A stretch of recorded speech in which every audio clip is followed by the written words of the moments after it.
The challenge of the Yukon. It's King, swiftest and strongest lead dog of the North Country, blazing the trail for Sergeant Preston of the Northwest Mounted Police in his relentless pursuit of lawbreakers. On, King! On, you husky! Gold. Gold discovered in the Yukon. A stampede to the Klondike in the greedy race for riches. Now back to the days of the gold rush, when Sergeant Preston and his wonder dog, King, battled through storm and snow to preserve law and order as they met the challenge of the Yukon.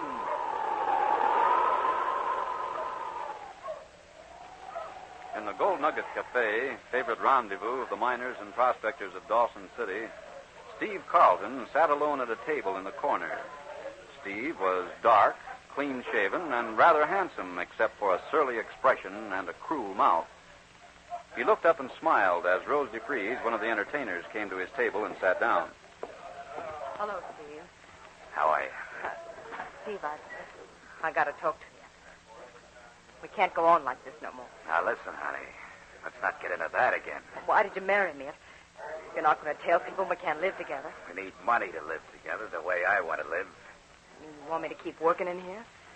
Well, I shouldn't think you'd like the idea of your wife I working... didn't say you'd have to keep working here forever. Just long enough to help me do something. But how can working here help you? Did you get acquainted with that greenhorn I pointed out to you last night? Mr. Marsden? Yeah. I went over and sat at his table after you left. Did you find out anything about him? A little. What'd you find out? Oh, he's from California. Doesn't know much about prospecting, but wants to buy a gold claim. Looks as if he had plenty of money. Oh, he's a good spender. Said he sold his ranch in the States and came up here to try his luck. Maybe he's just what we're looking for. What do you mean? If he comes in here tonight, I want to meet him. Now, Mike, I'll be dancing with you, and we'll pass this table. You stop and introduce us. But, Steve, why do you want to Listen, meet him? kid. You want to be married and live like other women, don't you? Except maybe easier? With lots of pretty clothes and a nice house? Sure, Steve. Well, then you've got to help me. Maybe I'll sell my claim to Marsden. You said your claim wasn't any good. Maybe it'll get good enough by the time Mr. Marsden gets ready to look at it. You mean you're going to cheat him? I mean, you better not ask too many questions. Hello, Sergeant Preston. There's Preston, boy. You better beat it, Rose. What's wrong? Oh, you mean because Sergeant Preston came in? Yeah.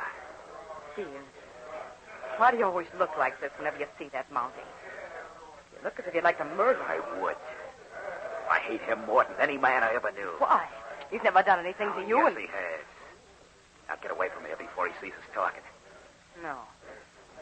No, I won't go till you tell me what it is. Get out of here, I say. All right, then.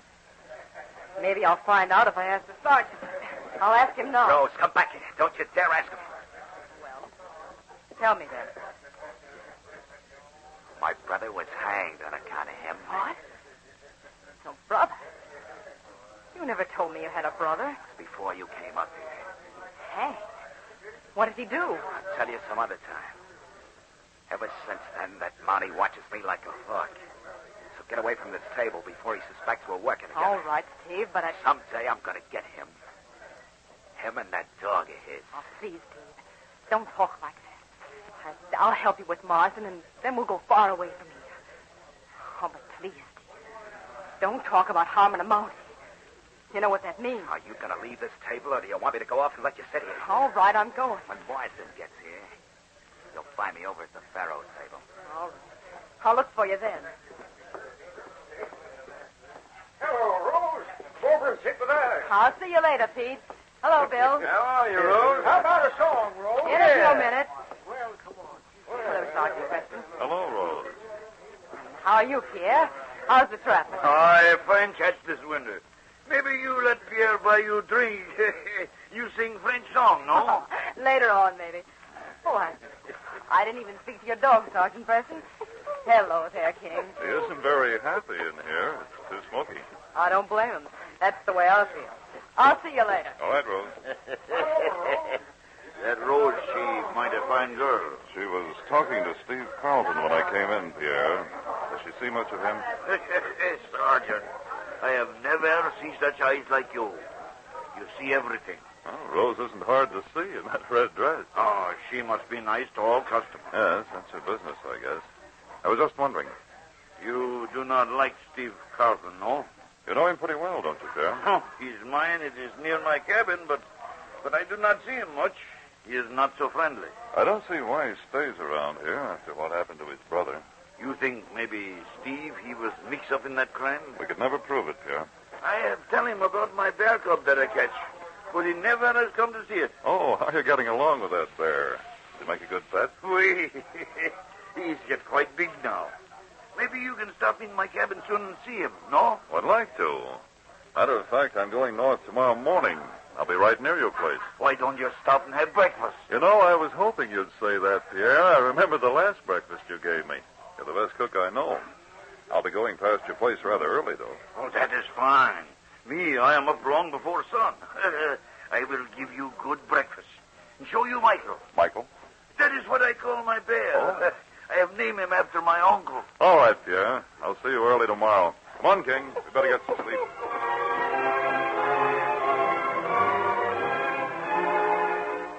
Early the next morning, Pierre loaded his stove with wood and then went outside the cabin to feed Michael, his pet cub, who was chained to a stake outside.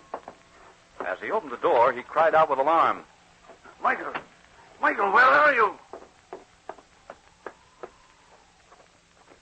Your chain. It is broke. Michael! Frantically, the old Frenchman ran through the woods, following the tracks left by the bear. They led toward Steve Carlton's mine. And then Pierre heard shots. He ran as fast as he could toward the sound, and again he heard one as he approached the opening into Steve's mine. Steve, he has killed Michael. Steve! What are you doing here? My bear. Where is he? What are you talking about? You shot him, no? What are you snooping around here? I think maybe you shoot Michael. You see him, maybe?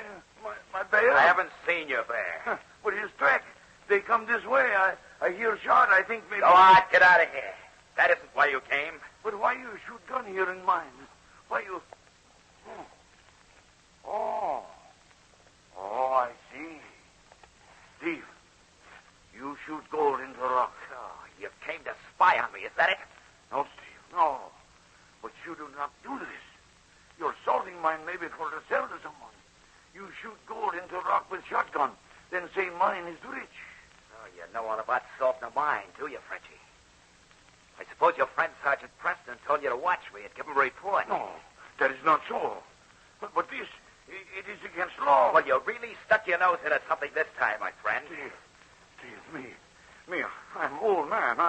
If you are honest and do not try to sell this mine, I will say nothing. You're jaw-tooting, you'll say nothing, you prying old fool. I'm going to see to it that you don't. Steve, what you mean? It's just too bad you decided to look in here right now. Because you're not leaving this mine. I got some shells for this gun that aren't loaded with gold. They've got buckshot in them. And I'm going to use them.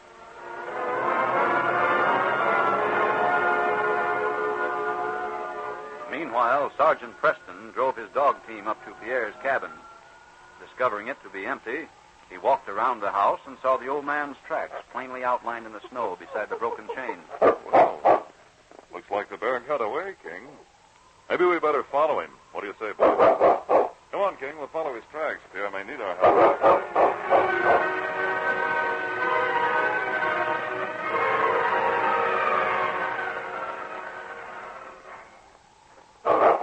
Well, that's funny. The bear's tracks go one way and Pierre's... Come on, King. That's Pierre. Find him, King. He's in that mine. I'll show you Steve what... Carlton, drop that gun.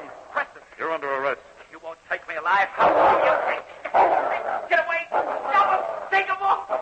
Help me! All right, King, get back, fella. Let him up. Get him off! Get up, Steve. Leave that gun on the ground. Guard him, King. Dirty cur. Don't try anything, or I'll let him take you apart. Stand up against the side of the mine while I have a look at Pierre. Keep him there, King. Don't let him move. Pierre's dead. It was self-defense. He tried to kill me. You're lying. He wasn't even carrying a gun. You murdered him. You think you'll take me alive, Monty? Oh, yes, I will, and you'll hang for murder just the way your brother did. Put out your hands. I'm handcuffing you. No, Do you want King to convince you? No. No, here. That's better. You're under arrest for the murder of Pierre Dubois. I'll get you first, Preston. Somehow, some way, I'll kill you before I hang.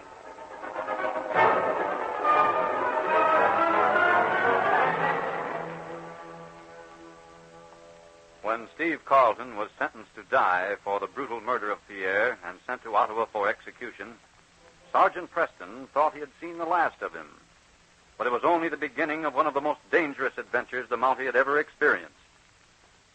One night, weeks later, Rose DeFries jumped up in alarm when she heard a knock on her window. What's that?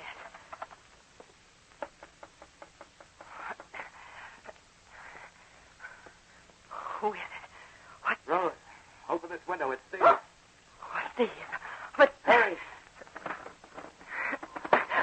Steve. Oh, Let when... me in, quick. Here, let me help you. Shut the window. Pull that shade down, quick. But I thought you were... How did you I get... escaped. On the way down, it was a blizzard. We got lost. You mean you got away from Constable McKinley? Yeah. I got away from him. He won't be around to tell how. You didn't kill a mountain. It was self-defense. Him or me. I'm cold. I'll tell you about it later. Oh, here. You wrap this blanket around you. Eh? Oh, Steve, why did you do it? I couldn't come to talk to you at the trial. I couldn't tell people you were my husband. Why didn't you let me help you? I knew I'd get away somehow. I didn't want anyone to know. They'd be watching you if I got away. Oh, I just can't believe you're here. And when I had to let you go, without even saying goodbye, Come here, kid. Don't cry now. I'm back, and I'm far from dead. Oh, Steve will find you. Nobody will find me if you'll help me. They'd never dream of looking right here in the hotel.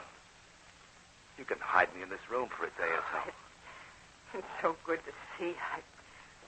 I can't believe you deliberately murdered me. I never believed it. Of course not, kid.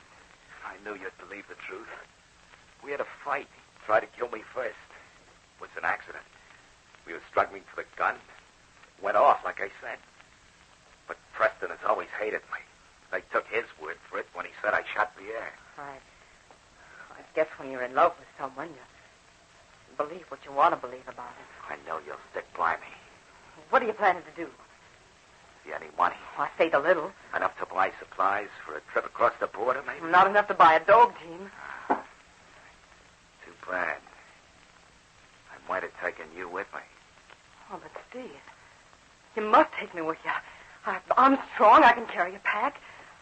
I'll buy supplies enough, and we'll get across the border somehow to Alaska. We'll start all over again. Somewhere new where nobody knows. A trip like that is too hard for a woman. Oh, not for me, Steve. I won't let you go without me. I'm your wife. I love you. All right. I'll take you. But before we cross the border, I have a couple of things to do. What? What do you mean? Never mind. Tomorrow you'll get those supplies. Bring them in a few at a time during the day so people won't notice anything. Oh, I will, Steve. And you better inquire around and find out where Sergeant Preston is. Sergeant Preston? Why, Steve? Why do you want to know that? You don't think I want to get caught, do you? If I know where he is, I'll know where to go to avoid him. Oh, I'll find out for you. I'll find out tomorrow.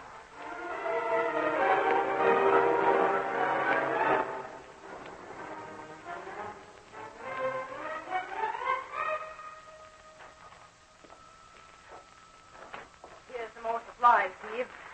One more trip today and we'll be ready. That's fine. Get any news about Preston? Uh-huh. He's going to 40 Mile. It'll take him 2 days to get there. He's probably there now. In 40 Mile, eh? We better head south before he gets back. 40 miles on the way to the border. You don't want to go there if Preston's there. We can watch ourselves. I'll see that we don't meet him on the trail. Steve, you're planning to kill him. That's why you want to go that way. What are you talking about? Don't you see that it makes sense to go that way? If Preston comes back from 40 Mile without seeing us on the trail, he'll be sure we didn't go that way. Rose, why don't you trust me? Well, I do trust you, only... Well, I'm afraid. If you cared anything about me, you'd believe me. Oh, Steve, I do. I'll go wherever you want me to. Now you're talking. We'll leave on the trail at 40 Mile tonight.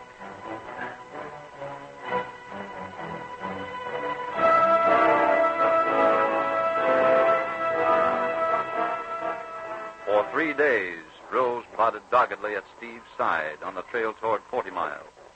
The pack she carried was heavy, but Steve grumbled when she wanted to rest, and she knew she was slowing him down. Hope we make 40 Mile by tonight. We've come so far already. Don't you think we ought to make camp? And then I don't know why it bothers me. Could have made much better time alone. Oh, we'll make 40 Mile tonight. Only this pack is so heavy. Listen, it's a dog team coming. Get off the trail. Come on. Back here in the woods, behind that big clump of spruce trees. I'm coming. Hurry. They'll be around the bend in a minute. Oh, wait, Steve. I can't run with this heavy bag. I'll help you. Now, come on. Here, behind these trees. Oh, I didn't see that long. My ankle. Hurry. Oh, Steve, I can't walk. Help me. Here, I'll take your arm. Come on. My ankle, I'm broken. Those braces. You've got to walk. I'll get there. Some way. Now, get behind these trees. There. It hurts. My ankle. Keep still. This turns out to be Sergeant Preston. You're not going to shoot him. Put that gun down. I told you to keep still. If it's Preston, I'm catching him. Steve, no. Shut up. Oh, that's not Preston. No. It's an old Frenchman, curse the luck. Oh, thank heaven. If that had been our dear friend Amati, I'd have settled my score against him. He would have made a perfect target. Steve, that's why you wanted to come up here. All you want to do is kill Preston. Stop yapping and come on. You've got a long way to travel. With my ankle, I can't walk on it. Get up on your feet and try it. Here, come on. It doesn't hurt much. Oh, no. Please, I can't step on it at all. I can't walk. All the rotten luck. We can't camp out here forever. We're almost all out of supplies. I'm sorry, Steve. Try stepping on it hard. You can stand a little pain. I can't do it. I can't walk. We can't sit here in the wilderness and starve. If only we had a dog team. Yeah, that's an idea. I'll go to 40 Mile and leave you here. I'll borrow a dog team and get more supplies. Come back after you. Steve, you will come back. You wouldn't just leave me. Why, sure, I'll come back. What do you take me for? I'll pile some wood here beside you and leave enough food. I'll be back tomorrow. Be alone out here in the wilderness. Oh, Steve, I'm afraid. That's all we can do, I tell you. If you leave the gun with me, then perhaps... You don't know how to shoot a gun. You'll be safe with a fire. It gets dark so early. Quit worrying. I'll get some wood for you.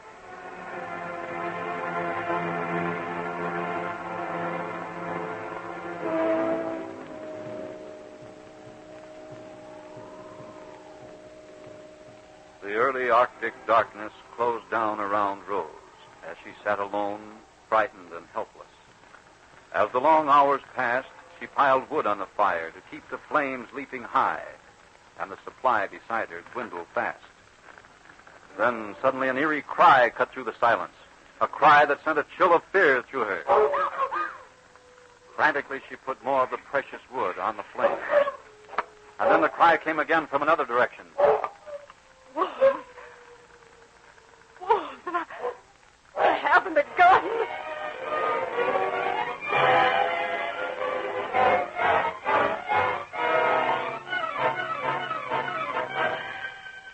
Sergeant Preston, returning on the trail from 40 Mile, halted his dog team and prepared to camp for the night. As he started to unhitch his dogs, King, standing beside him, suddenly sniffed the wind, pricked his ears forward, and growled. What's the matter, King? Oh, those are only timber wolves, boy. They never bothered you before. I wonder if you can hear something I can. You're determined to go down that trail, aren't you, fellas? Well, all right. Maybe we can find a place to camp farther on. On, King! On, your...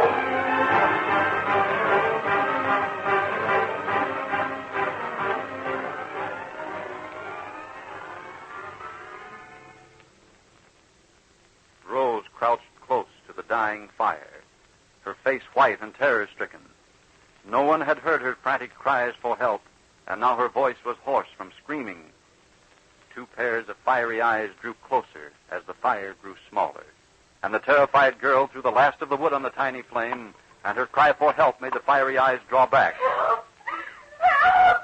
Somebody help me! Again the fire began to die down, and again the huge form of the wolf edged forward, its body black against the snow.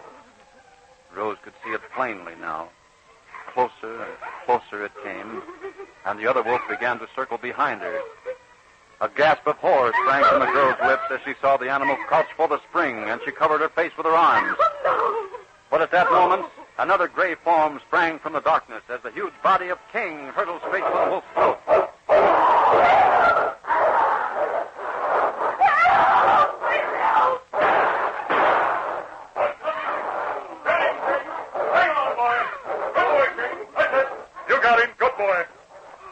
I'm so glad you came. Why, Rose, what? Are you all right? Yes, but that wolf. Don't worry. King finished him, and I shot the other one. Your dog saved me. That wolf, it was ready to spring. Good work, fella. Now, let's see, King. Are you hurt? Oh, got a few nasty slashes, didn't you, boy? I hope he isn't hurt bad. He'll be all right. Now, what on earth are you doing here alone? I sprained my ankle or broke it. Oh. I couldn't walk. My husband and I were going to 40 Mile. He went on alone to get help. Your husband? Why, I didn't know you were married. Who's he? You don't know it. Funny, I didn't meet him on the trail. I just came from 40 Mile. Oh? Well, something must have happened to him. Well, I'll get you back to my dog sled. There's a cabin a few miles from here. It belongs to a trapper I know. Did you hear me screaming? Is that how you happened to come? We were pretty far from here, but King must have heard you. That's how we happened to come. I owe my life to that dog. When I think of what might have happened if he hadn't come. Don't think about that, Rose. Now, we'd better get you to Jed's cabin as soon as we can.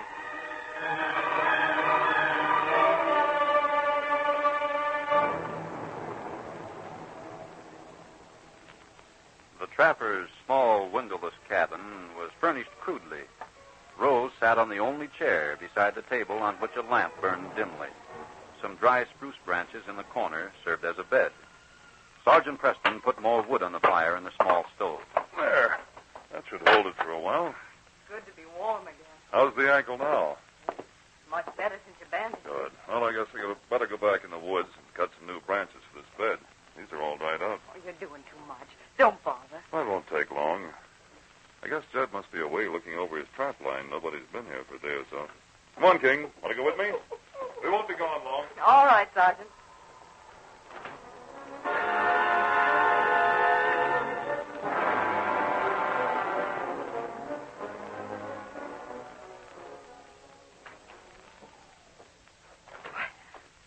Steve. Be quiet. What are you doing here? Sergeant Preston. I know it. I followed him here. This time I'm going to get him. No, Steve. Please, he saved my life. I don't care what he did. I've been trailing him for miles.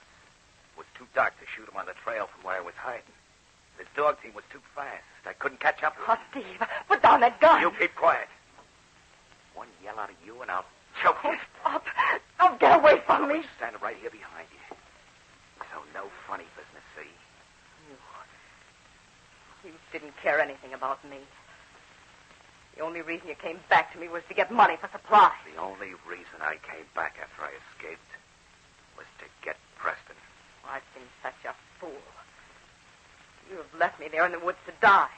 You killed Preston on the trail. I could have made the border before they found him. You're nothing but a murderer. You kill a Monty. They'll get you for it. I did kill a Monty. I killed the constable who was taking me to Ottawa. And now I'm getting another one. When he comes in that door, the light will be right in his eyes. And I've got another bullet for that dog of his. Oh, Steve, please. Go away before it's too late. Be quiet. One sound out of you and you'll get a bullet through the back of your head.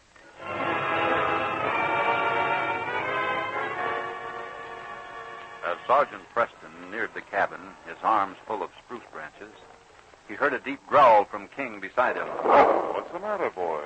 Some kind of animal around here? The great dog had caught the scent of a man that he remembered. A man who had once tried to kill his master. Desperately, he pressed against the Mounty's legs, growling and whining to warn him of his danger.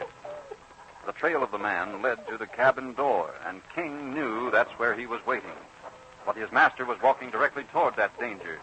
Again, King growled and barked. What are you trying to tell me, fella? King realized that the sergeant didn't know his danger. Then, frantically, the big dog tugged at the Mounty's pocket, growling and whining, trying to tell him to stop. Here, let go, King. What's the matter with your boy? What's bothering you? Inside the cabin, Rose sat tensely, her fingernails digging into the wood of the table beside her, her clenched teeth holding back the scream of warning that welled up inside her. And then, as the door opened slowly, she suddenly swung her arm, and the lamp beside her crashed to the floor. That lamp, you little fool! As Steve's gun roared in the darkness, a gray shape leaped through the doorway as King hurtled straight at the man who was trying to kill his master. Get away, Bob!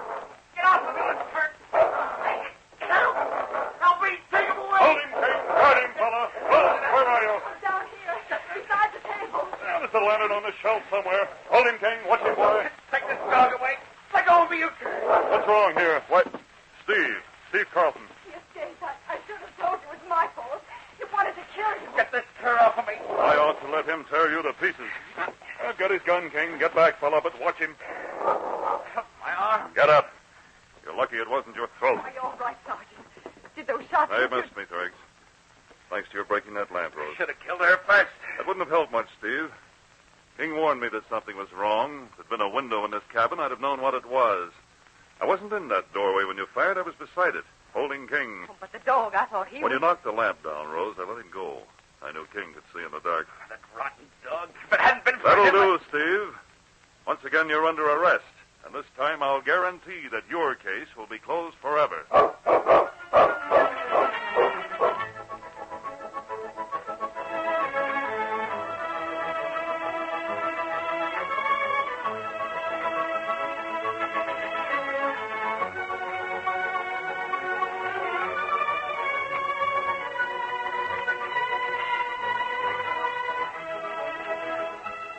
The Challenge of the Yukon, a copyrighted feature, is brought to you each week at this time, and all characters, names, and incidents used are fictitious. Listen again next week to another exciting adventure during the days of the gold rush. L. Prowl speaking. This program came to you from Detroit. Does this sound familiar? Driver of grocery truck and trailer kidnapped. Merchandise hijacked. Hijackers barricade roads. Steal truckload of soap. Yes, those items sound like they came from the headlines, don't they? As a matter of fact, they were part of a David Harding counter-spy show broadcast not so long ago. On this particular broadcast, David Harding and the counter-spies set out after a fictitious band of hijackers. But the drama sounded so real that many listeners phoned in, congratulating producers of the show on their timeliness. Another thing that enhanced the reality of this fictional story was the fact that the FBI had cracked down on a ring of 21 hijackers just the day before. But it isn't unusual for counter-spy to mirror the headlines. The fresh new subject matter is constantly in keeping with the times. For 30 minutes of suspenseful excitement, catch up with David Harding, counter-spy, heard over most of these ABC stations every Sunday. This is ABC, the American Broadcasting Company.